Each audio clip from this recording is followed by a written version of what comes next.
호세아 1장 읽겠습니다. 호세아 1장 1절부터 11절까지입니다. 우시야와 요담과 아하스와 히스기야가 이어 유다 왕이 된 시대, 곧 요아스의 아들 여로보암이 이스라엘 왕이 된 시대에 부엘리의 아들 호세아에게 임한 여호와의 말씀이라.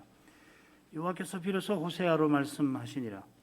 여호와께서 호세아에게 이르시되 너는 가서 음란한 아내를 취하여 음란한 자식들을 낳아라. 이 나라가 여호와를 떠나 크게 행음함이니라.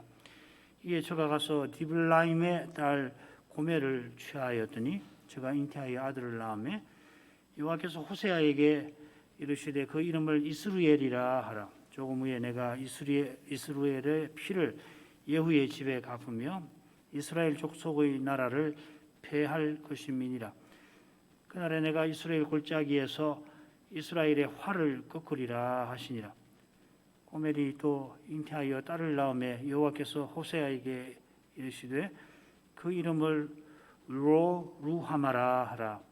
내가 다시는 이스라엘 족속을 긍휼히 여겨서 사하지 않을 것임이니라. 그러나 내가 유다 족속을 긍휼히 여겨 저희 하나님 여호와로 구원하겠고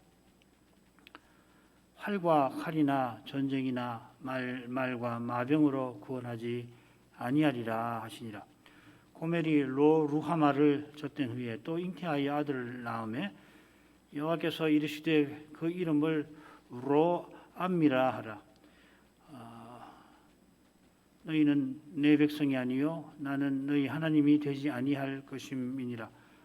그러나 이스라엘 자손의 수가 바닷가의 모래같이 되어서 측량할 수도 없고 셀 수도 없을 것이며 전에 저에게 이르기를 너희는 내 백성이 아니라 한 그곳에서 저에게 이르기를 너희는 사신 하나님의 자녀라 할 것이라. 이에 유다 자손과 이스라엘 자손이 함께 모여 한 두목을 세우고 그 땅에서부터 올라오리니 이스라엘의 날이 클 것임이로다. 그렇습니다.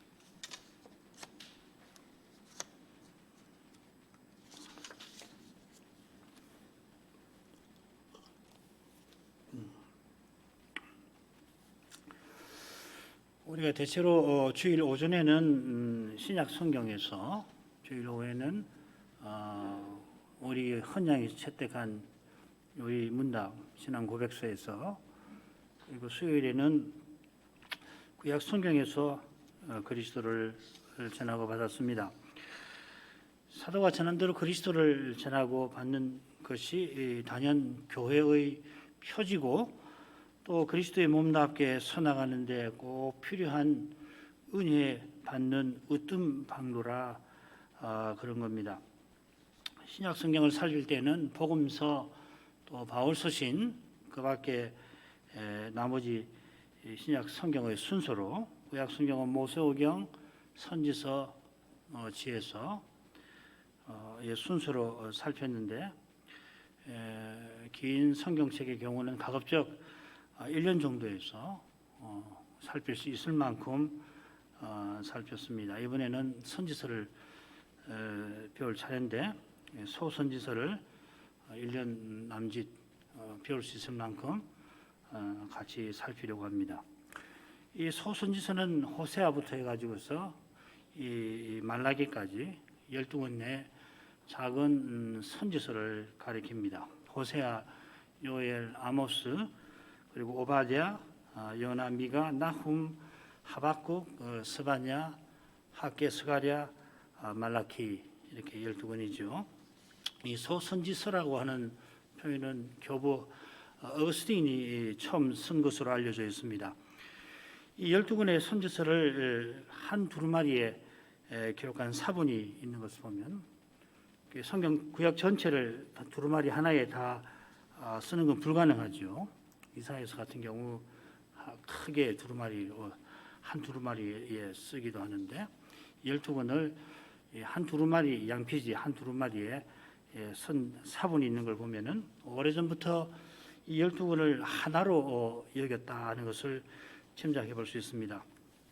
12선지자가 각각 여호와의 말씀을 받아서 자기 시대에 전했고 또 만대의 교회를 위하여서 기록해 저는 그것을 글로 남겼습니다마는 이 12 기록을 후대 편집인들이 아마 한데 모아 두었던 것 같습니다. 한글 개역 성경을 비롯한 현대역 성경은 대체로 마소라 사본, 유대교에서 성경 정경으로 채택한 마소라 사본의 순서대로 소선지서를 배열합니다. 반면에 헬라어 구약 성경인 주전 대략 2세기 경에 번역이 됐는데 이 70인역은 조금 다른 순서로 12소선지서를 배열합니다. 호세아는 같고 그 다음에 아모스, 미가, 요엘, 오베아다, 요나 좀 달리죠, 그죠? 우리 성경은 호세아 다음에 요엘, 아모스, 오바댜, 요나, 미가 이렇게 됐는데 여기가 순서가 다르고 뒤는 같습니다. 배열 자체가 성신의 영감을 따른 것이라 하기는 힘들 겁니다. 순서가 다른 걸 보면 알 수 있고 신약 성경도 그래요. 헬라어 신약 성경도 배열이 조금 다릅니다. 대체로 우리가 갖고 있는 순서 번역 한글 성경과 배열이 같은데 어떤 건 보면은 사도행전 다음에 소위 공동서신이라고 그러죠. 야고보서부터 해서 유다서까지 우리는 요한계시록 앞에 다 나오는데 그게 이제 복음서 그다음에 사도행전 다음에 공동서신이 나오고 그다음에 이제 로마서부터 해가지고 바울서신이 이어지는 그런 헬라어 성경도 있습니다. 적어도 이 소선지서를 바라보는 관점의 차이가 있었던 것을 이 배열의 차이에서 짐작할 수가 있습니다. 이런 관점의 차이는 배열의 기준과 붙어 있을 겁니다. 대체로 작성 연대 순서로 배열되어 있는 것 같은데 반드시 그런 건 아닙니다. 게다가 어느 성경책은 정확히 언제 작성되었는지 말하기가 힘듭니다. 이 작성 연대를 포함해서 배열 순서에 관해서 몇 가지 학설이 있긴 해요. 가령 최근에 호응을 얻는 것은 뭔가 하면은 각 선지자가 전하는 그 교훈이 배열의 기준이라 하는 겁니다. 예를 들어서 오늘부터 우리가 살필 이 호세아는 소선지서 중에 마지막에 나오는 말라기와 매우 비슷한 주제로 되어 있습니다. 처음하고 마지막하고 우리가 익숙한 그 교차적인 순서로 배열되어 있다고 하는 학설입니다. 이런 흥미로운 관계는 12선지자들이 활약했던 그 시대의 성격과 붙어 있을 겁니다. 이 시대는 이스라엘이 북쪽이죠. 아시리아의 침공에 망하고 주전 722년 21년이고 그 다음 유다가 바빌로니아의 공격에 무너지고 586년이죠. 7년 혹은 마침내 포로에서 돌아와서 성전을 재건하는 사건들로 이루어집니다. 이게 536년, 516년 각각 그렇습니다. 그러니까 자연히 소선지서들은 이런 사건들에 관한 여호와의 교훈을 담게 됩니다. 배도에 대한 책망, 심판에 대한 경고, 그 다음에 회복과 구원에 관한 약속, 이런 교훈들을 기록을 하는데 궁극적으로는 오실 메시아와 하나님 나라를 예언하는 것입니다. 소선지서의 배열과 교훈에 관한 논의는 12권을 다 공부한 다음에 살피는 것이 좋을 것 같습니다. 물론 제가 각 소선지서를 공부하면서 때때로 그런 말씀을 아마 드리게 될 겁니다. 자, 서론은 그만큼 하지요. 그러면은 호세아서 전체 줄거리를 먼저 간단히 보겠습니다. 네 서로 나눌 수 있습니다.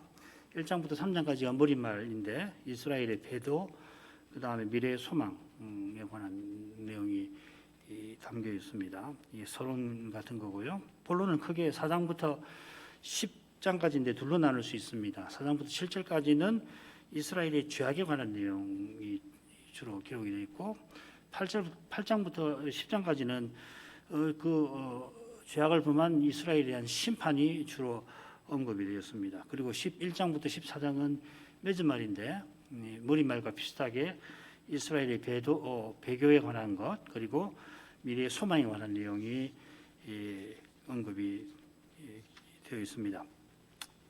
앞서 이 소선지서의 이 신학을 이 주제죠. 교훈을 우리가 조금 앞에 서론에서 아주 간단히 살폈다면은 이제 소선지서인 호세아의 문학 줄거리를 우리가 살피는 겁니다. 물론 앞에서 소선지서의 주제가 구속 사건, 하나님께서 행하신 구속 사건과 붙어 있다 말씀을 드렸는데 곧이어 호세아 1장 1절에서 이 호세아의 역사적 배경을 생각을 할 겁니다. 이 신학 그리고 역사, 이 문학이 성경 계시를 바르게 해석하는 세 관점입니다. 이 셋이 늘 균형을 이루어야 돼요. 한 가지만 치우치면 한 가지에 치우치면 좋지 않습니다. 복음서 같은 경우 예수님의 그 생애에 이런 사건들이 어떻게 전개되는가 그것을 보고 그 사건들에서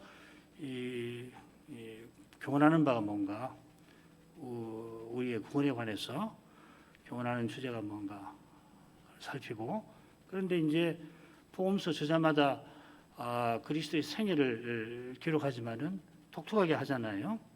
그런 문학적인 특성이 있는데 이 셋을 늘 같이 보는 것이 좋아요.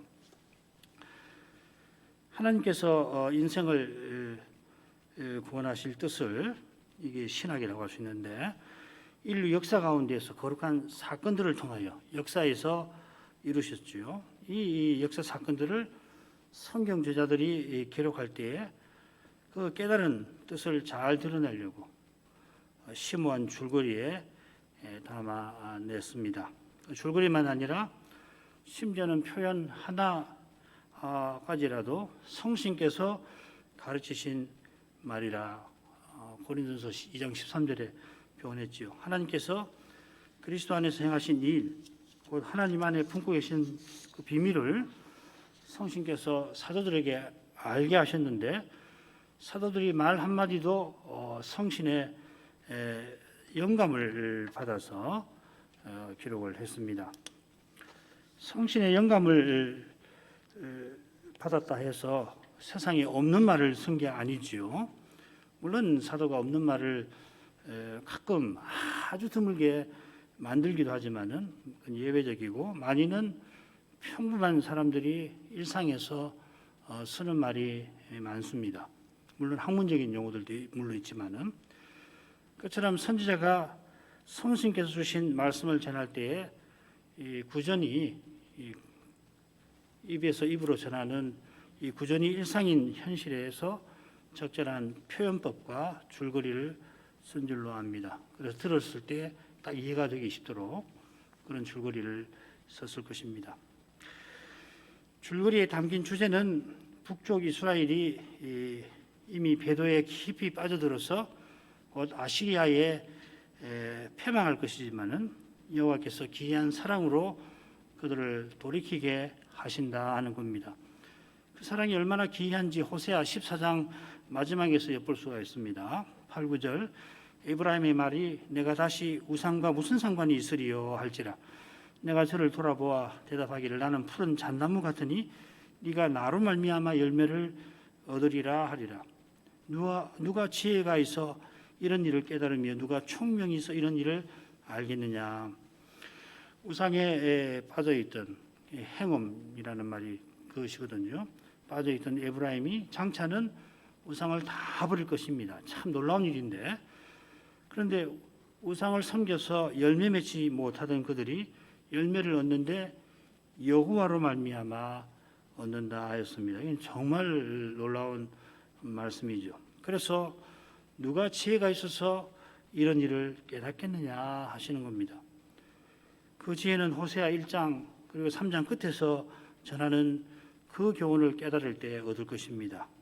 호세아 1장 마지막에 보면은 이에 유다 자손과 이스라엘 자손이 함께 모여 한 두목을 세우고 그 땅에서부터 올라오리니 이스라엘의 날이 클 것이미로다. 또 3장 5절에 보면은 그 후에 저희가 돌아와서 그 하나님 여호와와 그 왕 다윗을 구하고 말일에는 경외함으로 여호와께로 와 그 은총으로 나아가리라.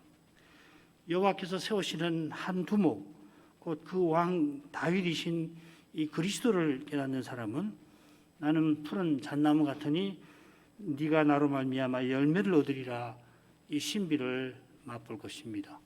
요한복음 15장 참 포도나무의 비사가 그것을 교훈하지 않아요.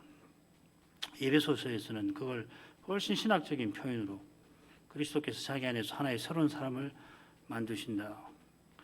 에베소서 2장, 4장 15, 16절도 그런 말씀이고 1장 마지막에 그리스도를 만물의 교회 머리로 주셨다. 그것도 그런 것이잖아요. 뭐 이런 정도로 전체 줄거리를 살피고 그다음 첫 번째 머릿말로 가보십시다. 1장부터 3장인데 셋으로 나눌 수 있습니다. 뭐 더 상세하게 나눌 수 있지만은 아주 쉽게 1, 2, 3장으로 정확히 말하면 1장 2절부터 마지막 그다음 2장 그리고 3장입니다. 1장에서는 호세아가 여호와의 명령을 따라서 음행한 음란한 여인과 혼인해서 세 자녀를 낳는 이야기죠. 그다음 2장에는 그 이스라엘이 행음한 여인처럼 여호와께 배도했다는 내용이 나옵니다. 행음이란 말이 계속 나오죠. 3장에는 호세아가 여호와의 명을 따라 음란한 여인을 사랑하여 돌이키게 하는 내용입니다. 그러니까 첫째 단락과 셋째 단락이 똑같이 오늘날 우리 신약 신자들에게 매우 낯선 여호와의 명령을 담고 있습니다. 거룩한 선자들어 음란한 아내를 취하고 음란한 자식을 낳으라 하시는가 하면 음부된 그 여인을 사랑하라 하십니다. 하나님께서 세우신 혼인 규례에 비추어 이 명령을 이야기가 대단히 어렵습니다만은 그런데 이 이스라엘이 이 여호와를 버리고 바알을 쫓아가는 것은 더 이해하기 힘든 일입니다. 호세아 4장을 보시면은 거기 선제가 이 이스라엘의 음행에 대해서 그 우상 숭배에 대해서 설명하는데 어떻게 이럴 수 있을까 그런 생각이 계속 나지요. 여호와께서 호세아에게 이런 이상한 명령을 내리신 이유가 바로 이 나라가 여호와를 떠나 크게 행음함에 있습니다. 이스라엘의 배도가 호세아 2장에서 혼인의 이미지로 다루어집니다. 이사야 1장이 전체 이사야를 이해하는 열쇠와 같은데 호세아 1장부터 3장까지가 그러합니다. 대체로 그렇습니다. 이 에스겔 1장이 전체 에스겔을 이해하는 열쇠와도 같습니다. 선지서가 그런 특징이 있어요. 연대별로 기록되어 있지 않죠, 그죠? 그래서 맨 처음에 나오는 내용을 잘 읽어야지 그 해당 그 선지서의 교훈을 이해하는데 도움을 얻을 수 있습니다. 자, 본문으로 가죠. 1장 1절 읽겠습니다.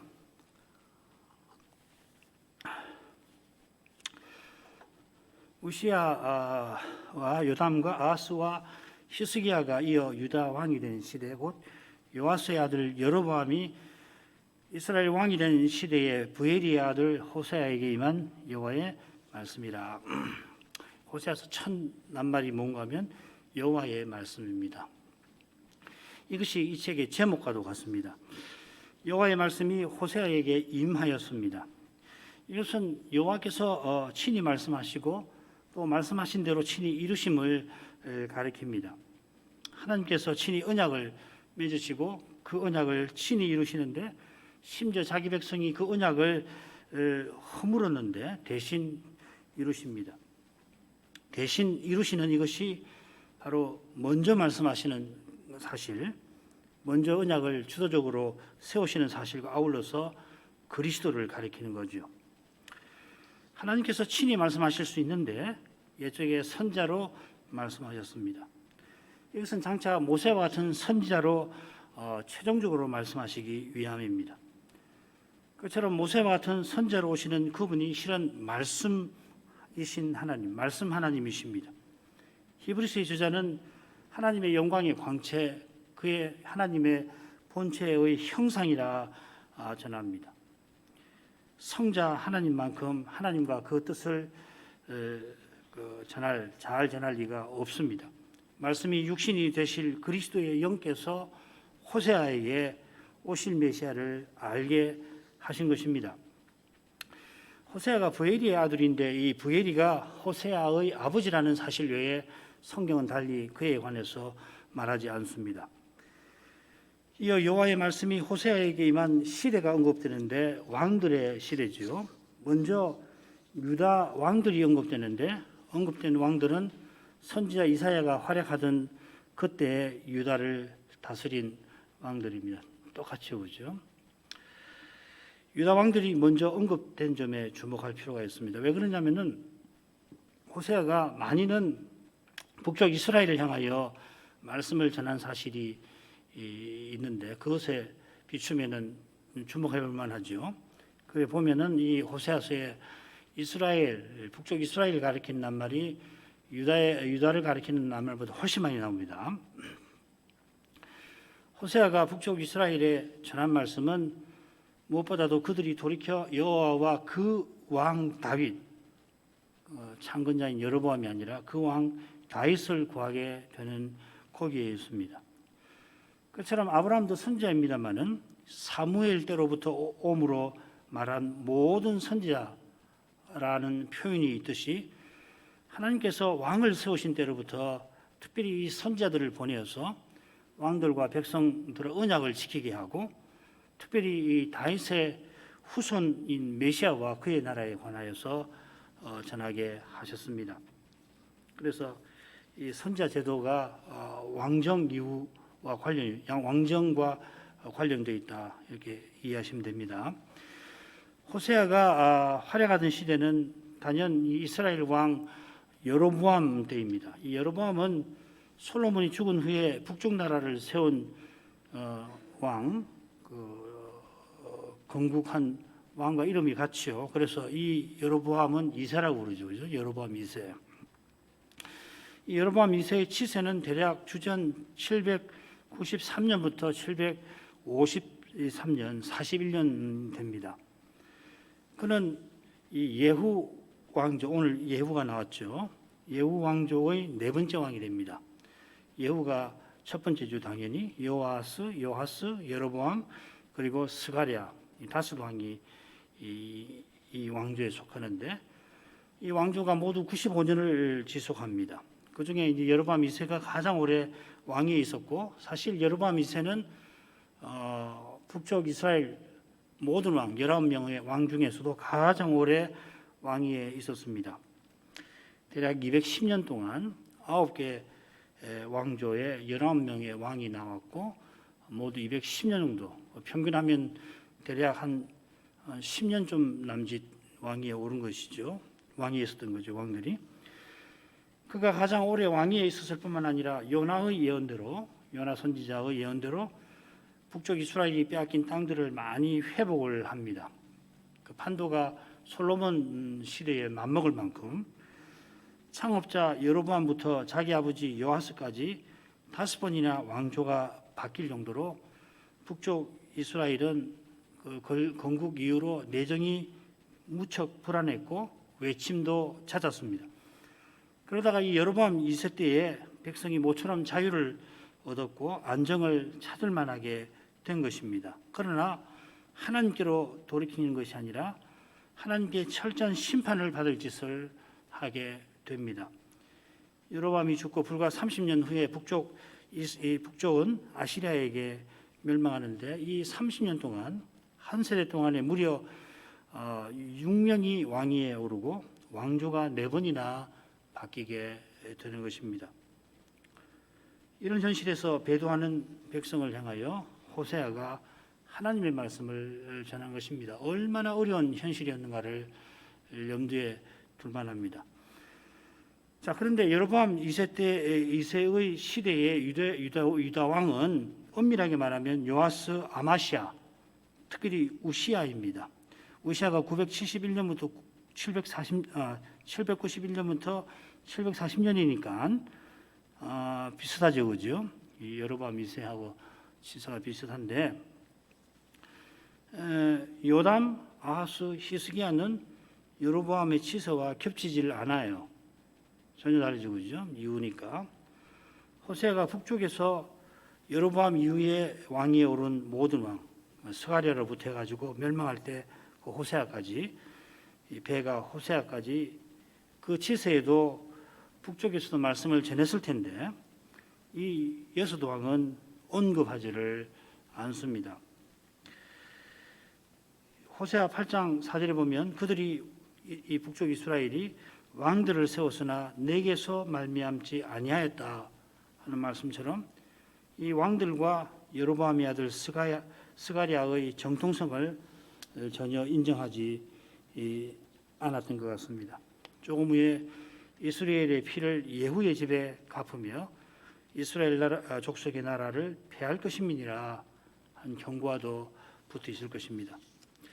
자, 이런 정도로 역사적 배경을 살피고 이제 본문으로 가죠. 첫 번째 1장 2절부터 11절입니다. 세 부분으로 나눌 수 있을 것 같습니다. 첫째 부분은 2절인데 여호와의 이상한 명령이 나옵니다. 그리고 그 명령에 따라서 그 호세아가 세 자녀를 낳았죠. 이스라엘, 루하마, 암미 셋을 낳았다 하는 내용이고, 그 다음에 이제 10절, 11절에 여호와의 이상한 예언이 나옵니다. 이상한 명령으로부터 시작해서 이상한 예언으로 끝나는 것입니다. 먼저 오늘 2절까지만 살피려고 합니다. 여호와께서 비로소 호세아로 말씀하시니라. 여호와께서 호세아에게 이르시되 너는 가서 음란한 아내를 취하여 음란한 자식들을 낳아라. 이 나라가 여호와를 크게 떠나 흑에 행음함이니라. 여호와께서 비로소 말씀하셨다 했는데 처음 이 호세아를 선지자로 세웠을 때 말씀하신 그걸 가리킵니다. 여호와께서 처음 말씀하시던 그때에 이상한 명령을 내리십니다. 호세아가 이제 선지자로서 백성들 가운데 나서는 그때인데 여호와께서 이 선지자들의 음란한 아내를 취하라 하십니다. 비슷한 시대에 이사야가 선지자로 부름받았는데 우시야 왕이 죽던 해에 하늘오전에 이끌려가죠. 그때 이사야는 그 여호와의 그 영광을 베푸는 내가 입술이 부정한 백성 중에 거하면서 입술이 부정한 사람으로서 만군의 여호와를 베어서 망하게 되었다 고백하죠. 이 고백은 우시야가 성소에서 분향하려다가 문둥병에 걸려서 죽는 날까지 별궁에 있었던 사실과 붙어 있습니다. 이사야가 분향하려 했던 게 아니라 왕이 한 것이지만은 그가 대표하는 백성이 부정하고 자기도 백성 중에서 부정한 자라 깨닫고 느낀 겁니다. 죄를 이렇게 철저히 깨닫는 사실에서 역설적으로 이사야가 얼마나 거룩한 인물인지가 드러나는 겁니다. 호세아도 그렇게 거룩한 인물입니다. 그런 그가 여호와의 이상한 명령을 받습니다. 그것도 그가 선자로 첫걸음을 내리는 바로 그때 받습니다. 이 명령이 혼인 규례와 맞지 아니하는 사실에 근거해서 여호와께서 호세아들로 실제로 음란한 여인과 혼인하라 하신 게 아니고 이건 일종의 비유나 환상 같은 것일 거라, 환상에서 일어나는 그런 이야기일 거라 하는 해석이 있습니다. 그런데 이어지는 말씀을 보면은 특별히 이제 호세아 3장 같은 데를 보면 실제 혼인이 아니면 이해하기 어려운 내용이죠, 그죠? 실제로 가서 자식을 낳잖아요. 실제 혼인이 맞는데 실제로 음행한 여인이 아니라 신앙적으로 음행한 여인과 혼인했다. 우상 섬기는 여인과 혹은 우상에서 일하던 성전 창기와 혼인했다. 그런 해석이 있습니다. 그런데 이 해석은 호세아 3장에 언급된 고멜의 모습과는 어울리질 않습니다. 여기 보면 고멜은 다른 남자를 좇는 음란한 여인으로 나옵니다. 그래서 1장의 고멜과 3장의 여인은 다른 여인이라 하는 그런 해석도 있지만은 근거 없어요. 호세아가 음란한 여인과 실제로 혼인하는 것으로 보는 것이 자연스럽습니다. 그런데 이 음란한 아내라고 하는 표현이 고멜이 혼인하기 전에 이미 음란한 성적인 범죄를 저지른 여인이라는 것이 아니라 혼인 후에 음란하게 될 여인을 가리킨다는 해석이 있어요. 왜 이 해석이 나오냐면은 이 나라가 여호와를 크게 행음함이니라. 그래서 너에게 간음한 음란한 여인과 혼인하라 명령하셨다 이렇게 되어 있잖아요, 그렇죠? 이스라엘이 여호와와 혼인할 때, 즉 언약을 맺을 때는 여호와의 말씀을 우리가 지키겠나이다 했는데 언약 맺은 다음에 여호와 대신 우상을 섬겼습니다. 그래서 호세아 2장 15절에 보면은 여호와께서 언약 관계를 회복시켜 주실 때 뭐라고 되어 있냐면 저가 거기서 응대하기를 여호와께 응대하기를 어렸을 때와 애굽 땅에서 올라오던 날과 같게 하리라 한 것을 보면은 이스라엘이 출애굽할 때에가 하고 지금 우상 섬기는 때와 대조를 이루는 것이죠, 그죠? 그래서 이 음란한 여인이라는 말은 앞으로 음란하게 될 걸 가리키는 표현이다. 그렇게 해석했죠. 자, 그런데 이스라엘이 처음에 순결해서 하나님과 언약을 맺은 건 아닙니다. 그처럼 고멜이 호세아와 합법적인 혼인에 들어가긴 했지만은 음란한 성향이 다분했다 할 수 있습니다. 실제로 혼인 후에 고멜은 다른 남자를 따라갑니다. 그처럼 음란한 자식은 이어지는 출산 내용을 고려할 때에 고멜이 혼인 전에 낳은 사생아라 보기가 힘듭니다.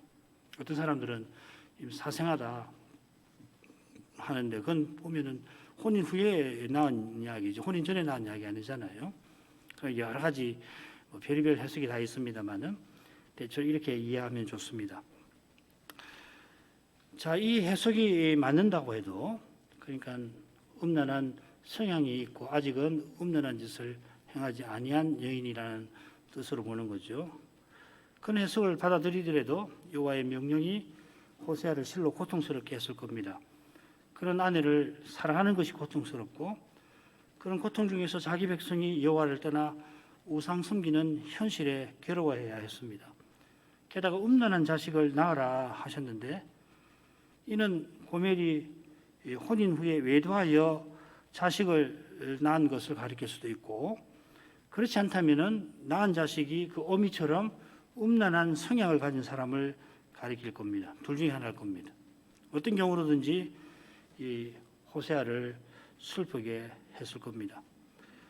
이 명령이 우리 생각이나 기대와 다릅니다. 우리 생각에 심지어 호세아 선지자의 생각에도 하나님께서 호세아에게 가장 정숙한 최소한 정숙한 여인을 아내로 주셔서 거룩한 자녀를 낳게 하시는 것이 그 타락한 현실에서 호세아가 말씀 전하는 일에 유익할 것입니다. 조금 다른 이야기가 될 수 있겠는데 바울 사도가 사탄의 사자와 같이 복음 전파에 큰 장애가 되는 그 지독한 질병을 고쳐달라고 3번이나 간구를 하지 않았습니까? 그건 사도의 순전하고도 치밀한 생각에 당연한 일이었던 겁니다. 사람들이 바울 사도를 보자마자 그의 벌건 눈에 고개가 획 돌아가 버리면은 아예 복음 전할 기회 자체가 없어지는 겁니다. 적어도 복음 전할 기회는 있어야지 그래야 듣는 사람이 그리스도를 믿을 기회가 생기는 거 아니겠습니까? 그런데 주님께서는 사도의 기도를 들으시되 그의 생각과 전혀 다른 답을 주셨습니다. 그에게 사단의 사자가 있는 그 열악한 현실을 통하여서 연약한 사도를 통하여서 주님의 능력을 친히 드러내겠다 하셨습니다. 지금 호세아의 눈앞에 펼쳐진 현실을 생각하면은 한 가정이라도 거룩한 사랑 가운데에서 세워지는 것이 절실하겠습니다마는 누구보다 그런 가정을 세워야 하는 선지자에게 하나님께서는 음란한 아내와 음란한 자녀를 주십니다. 그러나 하나님께서 그렇게 하신 본심은 이사야 1장 끝이나 3장 끝에 나온 그 이상한 그러나 실로 거룩한 약속에 있습니다. 우리가 고린전서 15장에 인용된 호세아 13장 14절 15장에 호세아 13장 14절이 인용이 되어 있는데 이 말씀도 우리의 생각을 넘어서는 이상함이 있습니다. 여호와께서 틀림없이 이스라엘을 심판하겠다 하십니다마는 14절 하반절입니다. 14절 처음에 뭐라고 그렇게 하시냐면 내가 저희를 음부의 권세에서 속량하리라 하십니다. 그리고 이어서 사망아 너의 재앙이 어디 있느냐 하고서 이게 바울 사도가 인용한 말씀이죠. 속량하리라 하시고는 뉘우침이 내 목전에 숨으리라. 자비를 나타내지 않겠다 하시는 겁니다. 우리 생각에는 쉽사리 조화되지 아니하는 이 이상함이 실은 하나님의 거룩하심입니다. 하나님의 생각이 사람의 생각과 다른 것이 마치 하늘이 땅에서 높음 같은 바로 거기에 우리의 구원이 있습니다. 우리의 구원은 우리의 생각에 능히 헤아릴 수 있는 그런 정도가 아닙니다. 가령 사회 악을 일소하는 것이 말이 쉽지 어느 정치가도 쉽게 하지 못하는 일입니다마는 그래도 사람 생각에는 사회 악을 일소하는 것이 가능해 보이니까 선거철마다 공약에 이런 것이 올라오긴 합니다마는 하나님의 구원은 사회 악을 일소하는 그런 정도가 아닙니다. 과연 죽은 자의 부활이 있을 그때는 사회악은 물론이고 빈부의 차이나 남녀의 다툼이나 이런 것은 물론이고 도덕적이나 죄도 먼지만큼도 없게 될 것입니다. 그러나 죄와 죽음이 없어지는 것만 다가 아니고 우리가 그리스도처럼 의와 영원한 생명을 그때 영원히 누리게 될 것입니다. 그저 건강하게 천년만년 그렇게 사는 게 아니라 영원히 게다가 매 순간 새롭게 하나님을 가까이 하고 하나님을 온전히 기쁘게 섬길 것입니다. 이 신비가 사람 대신 하나님 그리스도께 있습니다. 모든 신비 중에 신비, 모든 새로움이신 그리스도 안에서 지금 여전히 우리를 이 죄의 미궁 같은 현실에 있게 하신 이상한 우리의 생각에 이상한 그러나 거룩한 뜻이 있는 겁니다.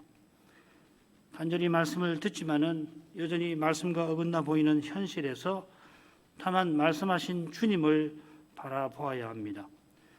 말씀을 사모하는 내 눈에 현실이 말씀과 어긋나 보이는 이 사실에서 주님께서 말씀하신 대로 친히 이루고 계시는 것을 깨달아야 합니다. 어렵습니다. 이 깨달음이 틀림없이 사람의 생각을 넘었습니다. 사람 생각에 납득되지 아니하니 답답합니다. 왜 이렇지? 이렇게 돼야 되는 거 아닌가? 근데 그렇게 안 되거든요. 하나님 말씀대로 그러면 이렇게 돼야 되는데 그렇게 안 되거든요. 답답합니다. 근데 답답한 정도가 아니라 죄의 현실에 마음이 찢어집니다. 죄로 말미암은 죽음의 얼굴에 두려움이 이 마음을 짓누릅니다. 무섭습니다. 제 얼굴을 보게 되면은 겁이 나요. 말씀을 들을 마음이 나질 않습니다. 괴로운 현실을 버틸 힘이 나질 않습니다. 그냥 이 현실에서 그냥 마냥 벗어나고만 싶습니다. 고개를 돌려서 외면하고 싶습니다. 그런데 이상하게도 마음을 말씀으로 향하게 하십니다. 그리고 말씀에서는 희한하게 소망과 구원의 빛이 늘 비칩니다. 과연 주님만 소망과 구원이심을 깨닫도록 하십니다. 그 주님께 모든 것을 맡길 심정을 품게 하십니다. 그 거룩한 빛이 죄의 현실을 정직히 대면하게 합니다. 당장에 어떤 결과가 있을지 모르지만은 장차 어떤 결국이 기다리는지 더욱 분명하게 바라보게 합니다. 심지어 그리스도가 이미 영광의 소망, 곧 우리의 영광스러운 미래로서 우리 가운데 성신으로 계심을 일깨웁니다. 주님의 십자가에서 하나님의 언약을 어기는 온갖 죄가 정말 순환절 말씀을 보면은 십자가까지 그 과정에서 모든 사람이 제자들까지도 온갖 죄를 저지릅니다마는 그 죄가 드러납니다마는 그리고 그 죄들이 나의 죄라고 하는 것을 깨닫게 하십니다마는 바로 거기서 주님은 그 언약을 홀로 다 이루셨습니다. 그처럼 부활의 주님께서 친히 말씀하신 대로 이루고 계시는데 그 말씀을 겸손히 받드는 자마다 그리스도를 대적하는 이 세상에서 오해와 미움을 받게 하십니다. 이것이 자기를 부인하고 자기 십자가를 지고 나를 좇으라 하신 그 뜻입니다. 호세아에게 이상한 명령을 주신 뜻도 결국 오실 메시아를 바라보도록 하신 것일 것입니다. 이만큼 하죠.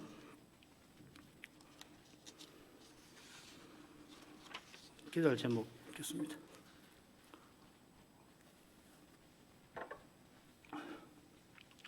호세아가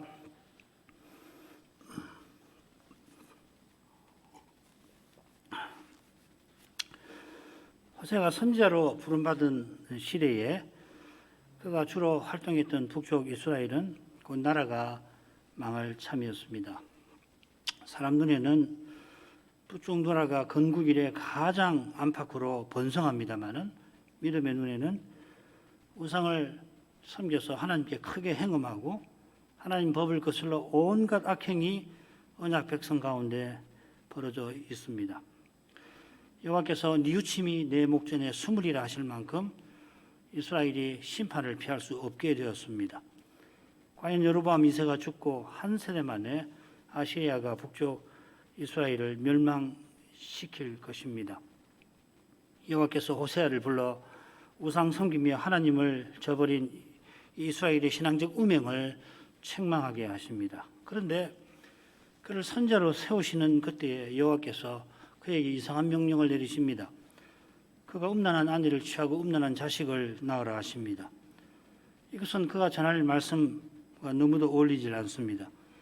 그렇게 타락한 현실이니 한 가정이라도 언약적 관계를 맺고 사는 것이 절실합니다. 선지자가 누구보다 그런 가정을 세워서 가정이 함께 아내도 자식들도, 이사야는 그랬잖아요.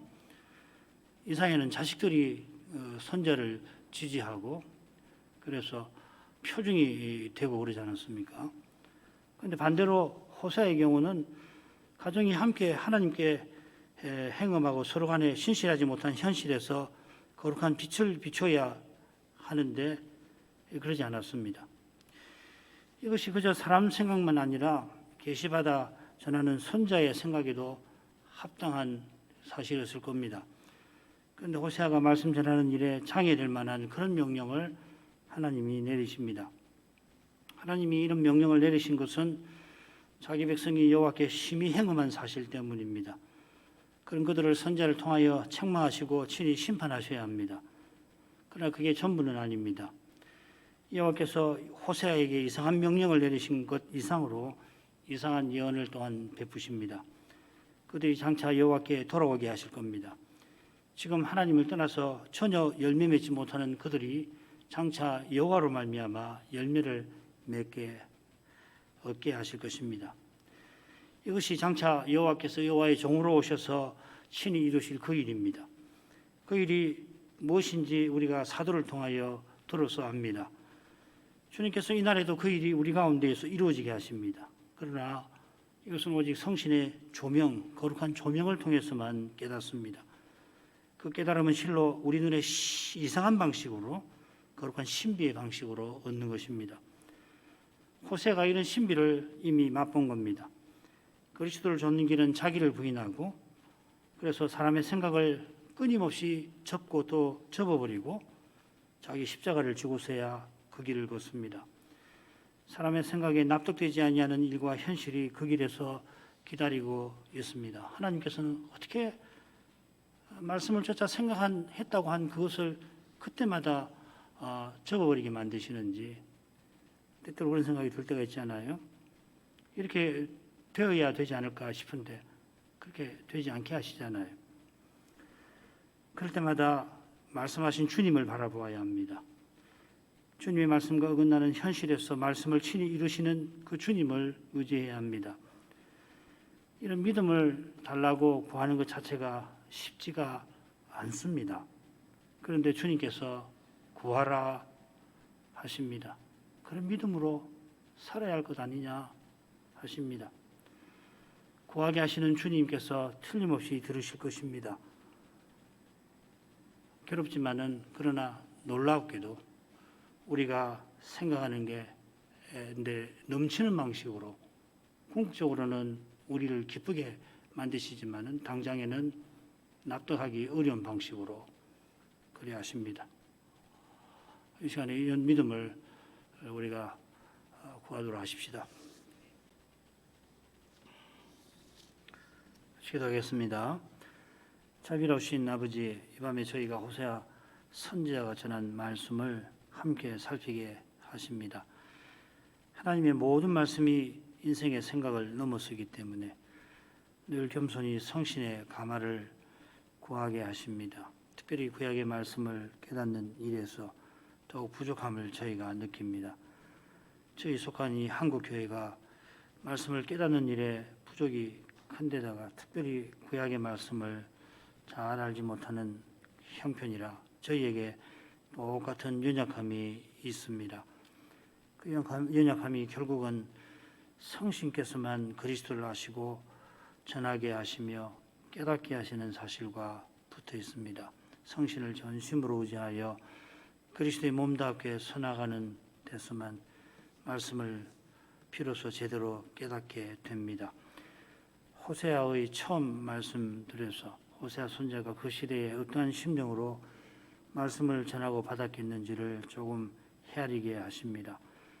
그가 선지자로 부름받는 현실이 사람의 눈에는 그 북쪽 나라가 건국 이래 가장 안정되고 부강하고 풍요로웠지만은 선지자의 눈에는 실로 어두운 시대에요 하나님의 심판을 피할 수 없는 마치 멸망의 벼랑에 그 끝에 서 있는 상태였습니다. 그런 현실에서 말씀을 전하는 것 자체가 선지자에게 큰 고난이었을 것입니다. 백성들이 겸손한 태도로 말씀을 듣고자 해도 사탄과 세상과 육신의 강력한 도전이 있어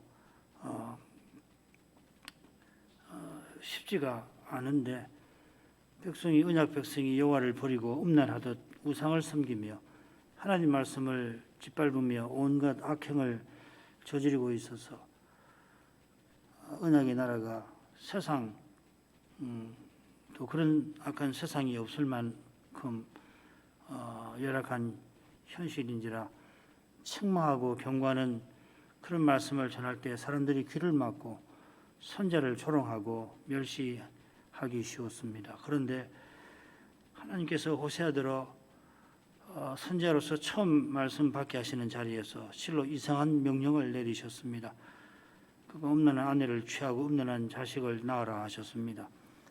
백성이 음란하게 우상을 섬기는 현실을 향하여 여호와의 책망과 경고의 말씀을 전해야 하는 선지자로서는 어떤 공격을 받을지 불을 보듯 뻔합니다. 백성들이 선지자를 향하여 얼마나 조롱할지 모릅니다. 말씀을 전하려 할 때 듣기는커녕 당신 집이나 돌아보라 멸시할 것입니다. 그처럼 백성들이 행음하듯 우상을 섬기니까 다들 음란한 삶을 살았기 때문에 선지자도 우리와 별수 다를 것이 없다 무시했을 것입니다. 사람의 생각에 심지어 선지자의 생각에도 여호와의 명령은 너무나 이상했을 것입니다. 아무리 주의 말씀을 살피고 또 살펴도 그런 명령을 내리시는 하나님의 뜻을 잘 헤아리기는 어렵습니다. 그러나 하나님께서 장차 메시아를 보내시는 그 사실에서 메시아를 십자가에 내어주시는 가장 이상한 일을 행하시는 거기서 이 미련한 인생도 주의 명령에서 그 거룩하심에 관하여 깨닫도록 이끄십니다. 하나님의 뜻이 그 사랑이 사람의 생각을 넘어서기 때문에 구원받을 수 없는 죄인이 소망의 빛을 보게 하십니다. 그리스도의 십자가에서 하나님의 언약이 가장 심각하게 짓밟혔지만은 그 언약을 짓밟힌 그 언약을 그리스도께서 그 십자가에서 친히 이루셨습니다. 그 주님께서 우리들어 자기를 부인하고 자기 십자가를 지고 나를 쫓아오라 하십니다. 사람의 생각을 늘 접어버리고 계속해서 주의 말씀을 들으라 하시는 것입니다. 그 말씀을 듣는 현실이 말씀과 심히 어긋나게 전개되게 하시지만은 바로 그런 이상한 방식으로 주님의 거룩하심을 드러나십니다. 말씀을 듣고서 이렇게 고백하지만은 그 영광의 거룩함을 실제로 맛보는 그때의 인생은 때로 피눈물을 흘리면서 주의 이름을 부르게 됩니다. 그러나 그때마다 주님께서 위로와 격려가 되어 주실 것을 엎드려 구합니다. 그처럼 장차 그리스도께서 다시 오시는 그날을 늘 바라보게 해 주옵소서. 주신 세월이 얼마 남지 아니한 데서 속히 주님의 품에 이르도록 하실 그것을 기억하게 하시고 주님을 위하여서 모든 것을 기꺼이 버리려는 그런 마음 잃지 않게 하옵소서. 예수님의 이름으로 기도합니다. 아멘.